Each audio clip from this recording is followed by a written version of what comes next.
interviews with me by Terry Wilson. I intend to read some pages on subjects which became very close to us, and I think are most of us here are aware of the fact that one can be generous, one can give things to people, and sometimes this is called teaching. So Terry's question was, how much can somebody really give to anyone else? And I said, not much. Not all that much. I have a very amusing thing that William remembered. Amused me that he remembered it in the last edition of the last words of Dutch Schultz, saying, or is it in Sideswiping? What is the name of that book, that photo book that was so great? Terry corrects me and says, that was Side Tripping, with photographs by Charles Gatewood, text by William Burroughs. And I said, yeah, Sideswiping. It says, and this was the dedication, for Brion, who said that he could not show somebody anything that they hadn't seen already. Well, the same thing seems to me true about any kind of teaching. I mean, nobody can give you the keys unless you know what a key looks like. And it doesn't necessarily look, as Korzybski said about a chair, this is anything you like in the world except a chair, that is the word chair. Well, it's the same thing about a key, except teaching anything is anything you like except what you expect it to be. And if you think it is something, your thought has been molded by that form, and you cannot, therefore, really... You say, I am a lock. Put in your key and turn me over. Well, turn the boys over is one way of teaching. It's one way of doing it. In fact, a great deal of Oriental knowledge has been passed on that way. A great deal of mystical knowledge. A great deal of Sufi discipline has occurred within that area. And there has been teaching, giving, passing from a teacher to an adept by the method of turn the boy over. Now, there must be other ways. There are other ways. There may even be better ways. And at that time, I was immediately complaining about these machines that we were working with that weren't working very well. In fact, this microphone here doesn't seem to be working as well as the other. Anyhow, I said, this sort of knowledge cannot simply be handed over to anyone who comes in and says, give me the keys. He comes in, if he's wiser, and tries to seduce his teacher. There are teachers who are beyond seduction, of course. We all know or have heard of some. And Terry says, you mean, in other words, that the knowledge is stolen? And I said, yes, essentially. I have been told by people who claim to be great masters, when I asked them how they got this knowledge, they said, why, I stole it, of course. So let's say rather than stolen, which I think is true, I wouldn't deny that, but this knowledge is exchanged in a relationship of love, rather, the way a disciple can fall in love with his guru. The way some of our American friends have fallen in love with their Tibetan gurus, who are certainly worthy of love, very charming old gentlemen, but not necessarily anything sexual about their relationships. I'm not suggesting that for a second. Whereas in many of the Oriental sects, this has definitely been a case of knowledge passed from a master to a disciple by the actual act of love. One of the most famous examples being Rumi, who, if one reads his extraordinary fascination for Shamsuddin Tabrizi, one realizes that this was indeed a very, very great love story. And in some of these other cases of history, this has been true as well. That is, nobody can really rush in out of the supermarket and want to get the keys into the condominium saying, "Give me the keys, give me the keys." So Terry suggested at this point that I remember what I had written myself about an experience that I'd had traveling in the Sahara 20 years ago, something like that. And I turned this into fiction, of course, but it's very like an event that actually occurred in my experience. And I wrote, "I refilled my pipe with my excellent Keef from Katama, to send it passing around the reformed circle on the mat. I told youngest brother that I had come from further across the great wastes of the world than he, from beyond a great river of salt called the Atlantic, which runs away in the sands to the west. For the river, I quoth, hath more need of the fountain than the fountain hath need of the river. I am that river, running away on your Afric shore, where, from your lips tonight, dear brother, I have heard the fountain well up, bubbling up from the great fossil underground river, where the blind crocodile of our master, Hassan Isabo, old man of the mountain and the great sandy wastes, has lurked for centuries in the darkness." Youngest brother nodded eagerly. "Yes," he said, "and one day he will break forth and devour our enemy, the sun." This seemed to me a fine example of miscomprehension, after all. Who would devour our enemy? Is the sun our enemy, first of all? And I said, so he will indeed. Mr. Ugly Spirit himself, disguised as a hydrohelium bomb, perhaps. Yet, the strange relaxation of it. I alone, of all these assassins, have ever been foolish enough to conceive of happiness. The staggering assumptions in my young companion's calm eyes would make my white American compatriots collapse with a whimper and go running for the police. There is no friendship. There is no love. The desert knows only allies and accomplices. The heart here is all in the very moment. Everything is bump and flow, meet and goodbye. Only the Brotherhood of Assassins assures ritual continuity, if that is what you want, and some do. And the lesson our zikr teaches is, there are no brothers. Terry was rather horrified by this, and he said, I'm questioning that phrase, there are no brothers, and I said, there are no brothers because everyone is always alone.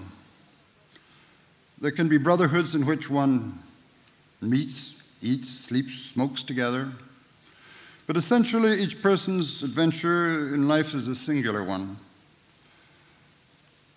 One is born at a certain moment, and at another one dies, and the breathing that one does from here to there is done alone and on one's own. Terry said, that magician you mentioned in the process who you found eating his own shit, you said that a man must needs make himself truly impure to be free, to free himself from the constrictions of the law, which keep the rest of society from magic? And I said, well, the idea of law is that everyone remains pure within the law. And a criminal or a magician can only be an outsider and a criminal, and must be outside the law in order to operate, or his function would be within the domains of the law and therefore regulated by the law itself. What he claims is that he has an altogether different dispensation, another and different one. He says, better, more expensive, more effective, whatever you like, but another one in any case outside the law. In fact, magic, like art, is outside the law. Terry said, that statement makes me think of Genet. And I too think of him tonight because the night before last, somebody gave me very serious news of Genet, saying that he had simply picked up what he could carry and he had made off and one didn't know where he'd gone. He's always been a very secret man, but there has always been somebody who knew where he was, and now it is said that nobody knows where he is. So the rest of this is a bit of a homage to Jean Genet. And I said, oh, Genet, being outside the law, I am a pederast, poet, traitor, thief. Yeah, that's what he says, all these things, and he'd like to be them, and he is. He accepted and defined his own situation in life. Actually, in contact, he's a very charming, sympathetic, friendly, rather reliable man. So that one's own definition of oneself is not necessarily anything more than a poetic one. He would claim that he had been, that his fate had been determined by somebody else's game, and that is what makes him an outlaw. But then he remade the game for himself by accepting the situation, redefining the rules and acting according to them. That is, he is the most law-abiding of men. I cannot imagine him ever infringing on one of his self-inflicted rules. His rules may be about pederastic love, treason in the realm of military dominance, or the administration of property rights, but he's made that all very definite. He's a very legalistic man.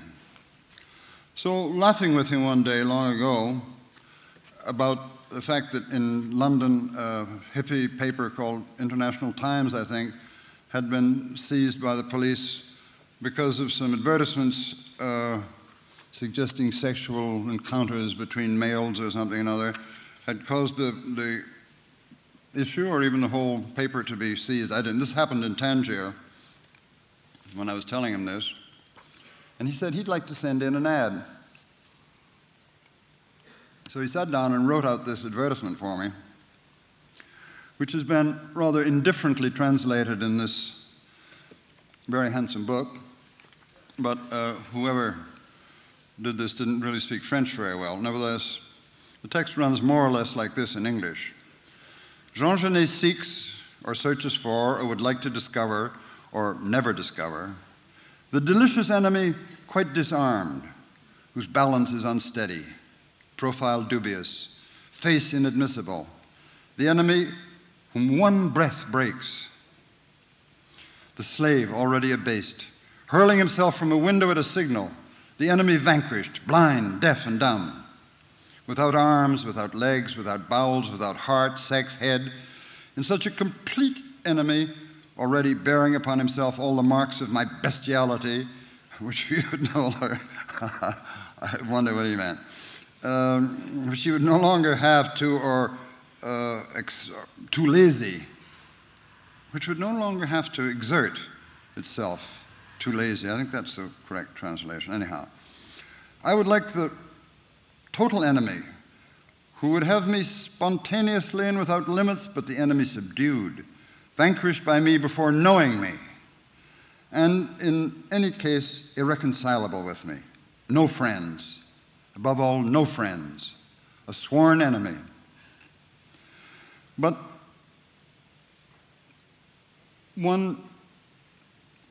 I'm torn. I don't think she was right about this, but maybe. While, without fault, but in what colors? From green, tender like an unripe cherry, to effervescent purple. His stature, between the two of us. Let him come to me man to man. No friends. I seek an enemy growing weak, coming in for surrender.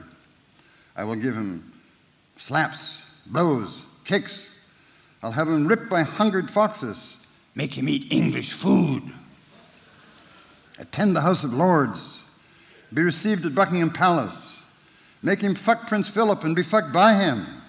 Make him live in a month in London. Dress like me. Sleep in my bed. I seek the sworn enemy. And perhaps tonight, dear Jean is out looking still for this sworn enemy or having already found him. Then, after this, I thought that I would read something more pertinent to the moment, at least pertinent to my work, because I've been some 14 years trying to write a book that sort of got the whole story of all of us in the Paris days at the Beat Hotel. And I invented somebody who's rather like a couple of young friends of ours, or one not so young, but one quite young, who have an enormous amount of money. But I imagine that this boy's grandson, for example, would really have all the money in the world and have decided that he was going to buy it all and take it all to Southern California, where naturally things should go.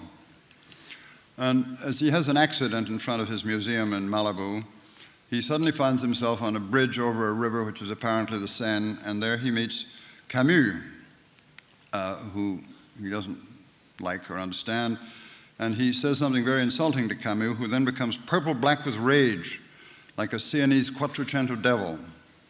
His mouth writhes around a word he cannot speak. He's stomping his feet and clawing at the air and moving his arms around, as are a lot of his French literary buddies who've suddenly materialized in a goodly crowd around him here on this bridge, which is swarming with traffic all of a sudden.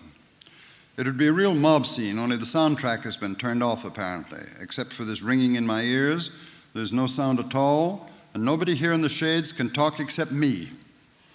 And me, I go on, but a lot less belligerently, because I suddenly remember what my guru used to tell me about communicating with evil entities, how you got to be careful. And any way you look at it, it is a privilege to meet him, or so I like to tell myself in the circumstances, but just to rile him, I begin to tell Camus a little bit about my museum. You see, French intellectuals love culture, don't they? Right. But by culture, they mean French culture, and that's the end of that. It's also old hat and out of date, but I can't really blame them for their attitude about me and my very American venture. They hate and fear the very size of it. Our American size frightens them. Their hate and fear is the same size as this. It's all very human, but my museum of museums has a real sweep to it. I tell him that my museum of museums sweeps all the way across Southern California, from the Pacific Palisades at Malibu, across the Mojave Desert, back and up into the depths of Death Valley. I've cut the state of California in two with the Great Wall of China, which I had them bring over and string out along the line of the Los Angeles Viaduct to protect us all from all that San Simeon nonsense up there in Northern California. My God, Hearst, phew! One of the most embarrassing things about my revered ancestor, the museum founder, the worst thing that he almost ever let drop to the press, was that he identified himself with old Randy Hearst to such an extent that if their lives had not overlapped, he would have thought that he was a reincarnation of that old bastard. Like him in none but that one respect, I found one day that I had a hell of a lot too much Italian Renaissance stuff on my hands and nowhere to put it. Now, out beyond San Fernando, there's a nifty little spot on the map called Ravenna, and that gave me an idea. Why not ship over and re-erect the entire Italian Renaissance right there? I did this. That's how I first got in contact with my great Swiss firm of movers, Interdine International Movers. They ran a real crazy ad in the Herald Tribune reading, "Call us, we can move Heidelberg Castle to Hoboken for you." So I called them, collect, in Munich at 141-5036, and asked if they could move the Renaissance to Ravenna. Some idiotic German woman tittered over the phone and told me that the Italian Renaissance is already in Ravenna. I said, Ravenna, California. Care of me. You all know who I am. I'm little PG6. I'll take it on credit. She turned me over to someone else who got it moving overnight. Long before I had our little California Ravenna ready for it, there was the whole Italian Renaissance in crates, sitting out in Southern California sunshine. It was good to see it in this light. Thereafter, I was entirely sold on interrational movers forever and a day. The next thing they came up with was the Parthenon. Lambros Carnavalos, their man in Athens, ran an ad with a drawing of himself in gym clothes, carrying the Parthenon on his back, and the ad said, "And for my next amazing feat," so I took him up on it. But since he had the Turks hot on his back at that moment, he offered me the Agora of ancient Athens as restored by the Americans. I didn't much go for that until he called it a shopping mall, and that gave me the idea of setting it down in Palmdale, California. For the same price, Lambros threw in what little remains of the Temple of Jupiter Thunderer, which was rebuilt by the Roman Emperor Hadrian. Now, I wanted that because my revered ancestor, the founder, felt that he had a great deal in common with Hadrian. He once told the press, quote unquote, "I would very much like to think I was a reincarnation of Hadrian's spirit, and I would like to emulate him as much as possible." He must never have heard about Hadrian's sex life, because when his beautiful Lydian bum boy Antinous was eaten by crocodiles in the Nile, he had him declared a god. Now, in California, in Hollywood, about the nearest thing that we have to that is our unfortunate neighbor, the apparently immortal love goddess. I wish some of our cultured crocodiles had eaten her long ago. The house her prince built for her hangs right over the edge of our ravine in Malibu and overlooks the original museum building, the sham Pompeian villa built for my revered ancestor, the founder, old PG I. So, I believe that he would have been horrified if he saw it, but he never got to see it at all because he was a tax exile in Europe, in England. And he couldn't come over to see it himself or find out what they had wrought with his millions.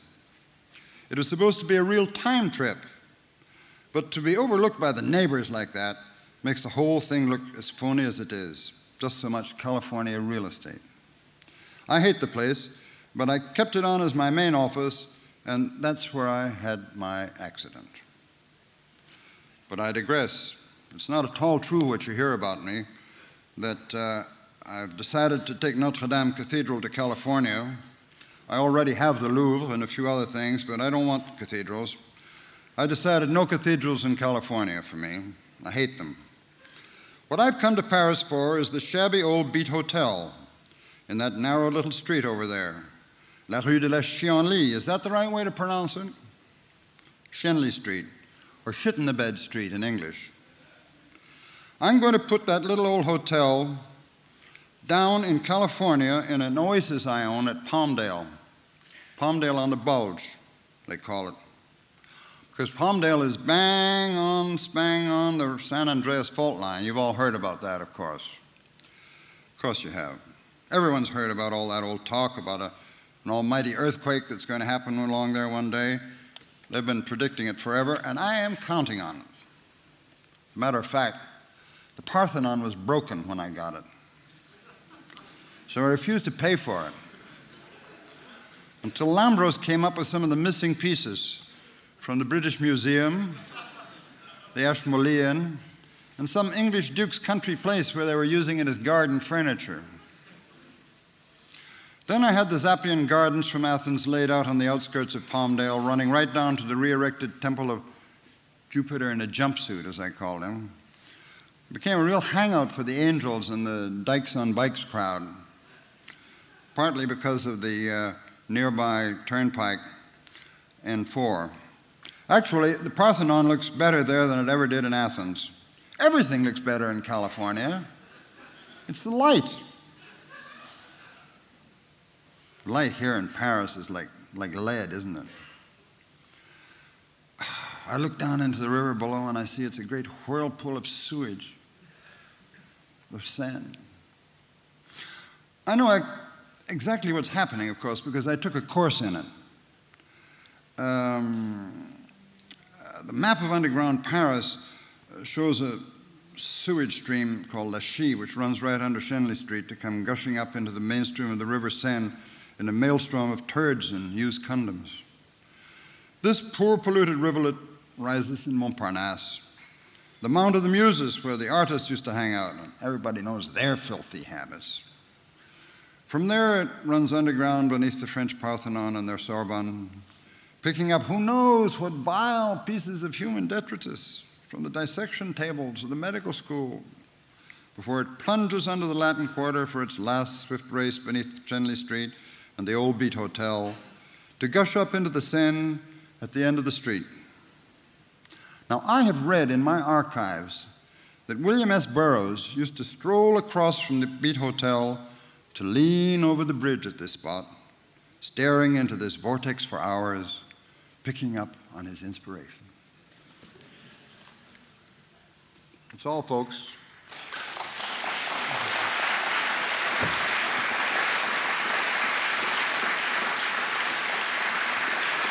Continued tomorrow night. All 3 books will be continued for the next 3 nights.